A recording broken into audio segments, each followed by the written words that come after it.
आज महाराज जैसे ही उपदेश दिया परीक्षित जी को, जितासनो जित श्वासो जित संगो जितेंद्रिया, अच्छी संगत करना चाहिए। जैसी संग करोगे वैसा रंग हो जाएगा। अगर पत्ता खेलने वाले की संगत करोगे तो पत्ता खेल नहीं पाओगे पर पहचानने लगोगे। और जो भैया पान करते हैं पीने में, अगर उनके साथ 24 घंटे रहेंगे तो आपको पीना चाहे ना आए पर पैक बनाना आ जाए। तो जैसा संग, अगर संत के साथ में रहेंगे तो कुछ नहीं करेंगे, वो माला लिए बैठे रहते हैं, तो आप कभी न कभी राम राम या देखेंगे तो आप भी कभी न कभी उनके रंगत में आ ही जाएंगे। तो अच्छे लोगों की संगत करना चाहिए हमेशा। अजितेंद्रिय, अपनी इंद्रियों पर काबू रखना चाहिए।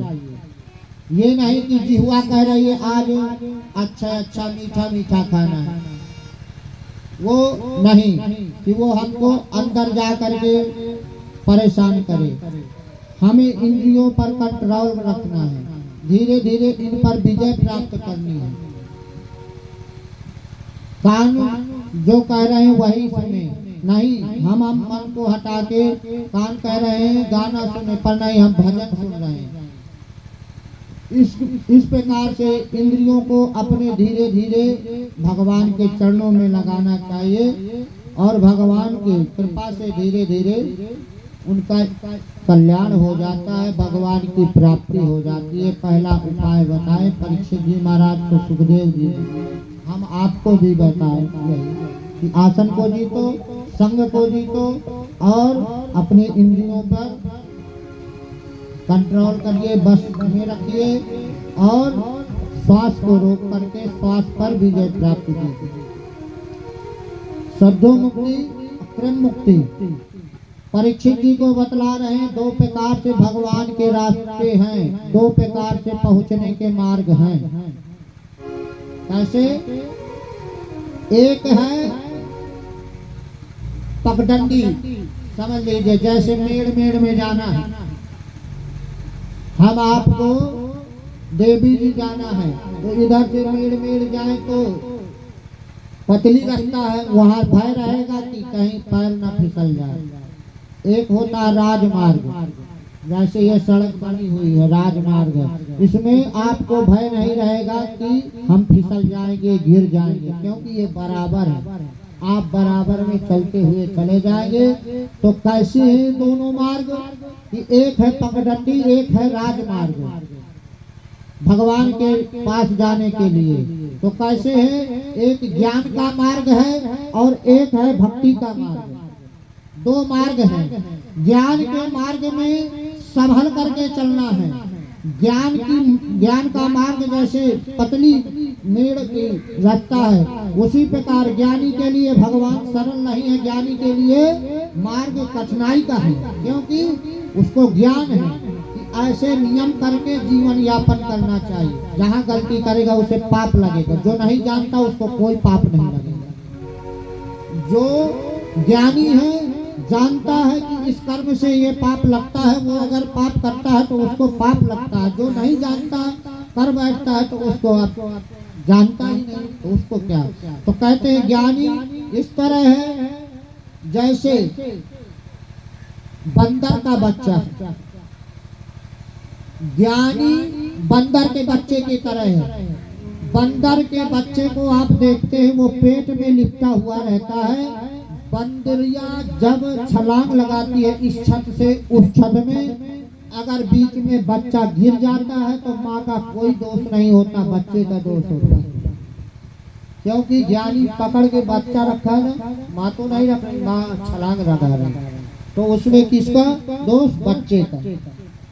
और जो भक्ति मार्ग है वो बिल्ली के बच्चे जैसा है। बिल्ली कहते जब जन्म देती है बच्चों को साथ घर ले जाती है तो ऐसे पकड़ती है जिन दांतों से चूहे का एक बार में गोविंदाय नमो नमः कर देती है। उसी दांतों से अपने बच्चों को पकड़ करके 7 दरवाजे घुमा लाती है। तो कहते हैं जैसे बिल्ली अपने बच्चे की रक्षा करती है, उसी प्रकार भक्ति मार्ग में भगवान रक्षा करते हैं कि कहीं भक्त को कष्ट ना हो जाए। ये भक्ति मार्ग 2 मार्ग बतलाए गए। इन्हीं दोनों मार्गों से परीक्षित जी को कहते हैं आप बताओ किस मार्ग से यात्रा करनी है। सद्यो मुक्ति अक्रम मुक्ति, तुरंत पहुंचना है कि जैसे 2 यात्रा होती है, एक पैसेंजर की यात्रा होती है जो हर स्टेशन में रुकती है, एक सुपरफास्ट की यात्रा होती है जो चित्रकूट से चली या तर्रा रुकी, बादा रुकी, महोबा, झांसी, बड़े बड़े स्टेशनों में रुकती है। और पैसेंजर में क्या है, पैसेंजर में आराम से दिगवाही भी उतरो, पुराण भी उतरो, सभी स्टेशनों में उतरो, पानी पियो, मूंगफली खा, आनंद लेते हुए जाओ। और सुपरफास्ट में बैठो, सीधा अपने घर को पहुंचो। बड़े बड़े स्टेशनों का दर्शन है।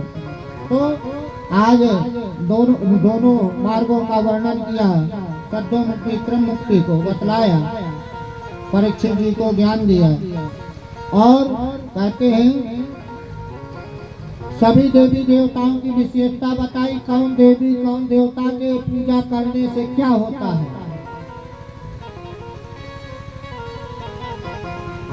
यहाँ पर भगवान ने उपदेश दिया, देवी मायाम तो श्री काम तेजस कामो विभावसु, वसु कामो वसु रुद्रान बीज कामो वीरवान।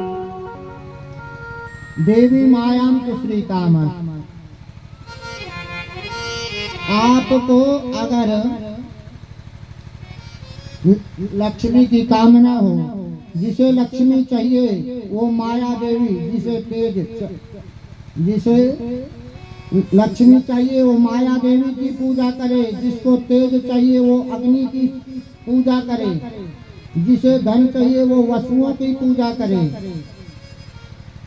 और जिसको वीरता चाहिए, वीर बनना हो, वो रुद्रों की पूजा करे, जिसे बहुत अन्न चाहिए हो, बहुत अन्न प्राप्त करने की इच्छा हो, वह अदिति माता की पूजा करे, और जिसको स्वर्ग की कामना हो वो अदिति के पुत्र देवताओं की पूजा करे, और जिसे राज्य की अभिलाषा हो वह विश्वदेव, जैसे मैं प्रधान बन जाऊं, राजा बन जाऊं, तो वो विश्वदेवों को पूजा करे, और प्रजा को अपने अनुकूल बनाने की इच्छा रखता हो तो उसे देवताओं का आराधन करना चाहिए।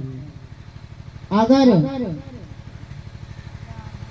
घर में झगड़ा ज्यादा होता हो, पति पत्नी में कम बनती हो, तो पार्वती मैया की उपासना करनी चाहिए। यहाँ पर सभी के पूजा का अलग अलग विधान बतलाया है। अश्विनी कुमारों, आयु की इच्छा से अश्विनी कुमारों की पूजा करनी चाहिए। पृथ्वी का इच्छा से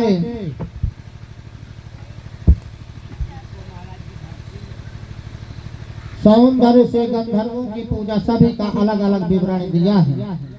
पर अंतिम में कह दिया है, अकामा सर्व कामो भा मोक्ष कामा उदारधि तीव्रेण भक्ति योगेन यजेत पुरुषं परम। कहते हैं अकामा सर्व कामो, कोई कामना न हो, मोक्ष काम उदारधि तीव्रेण भक्ति योगेन यजेत पुरुषं परम। भगवान गोविंद को भज लीजिए, सारे भजन सब देवी देवता मान जाएंगे। यहाँ पर सभी कामना को पूर्ण करने वाले भगवान गोविंद कृष्ण भगवान हैं। चार पुरुषों की बड़ा यहाँ पर निंदा कर रहे हैं। जो भगवान को जन्म पा करके नहीं भजते हैं वो कैसे हैं? स्विटवरा होस्ट खरई संतुता पुरुषा पशु यत कर्ण पथो पे तो जाति नाम गदाग्रजा।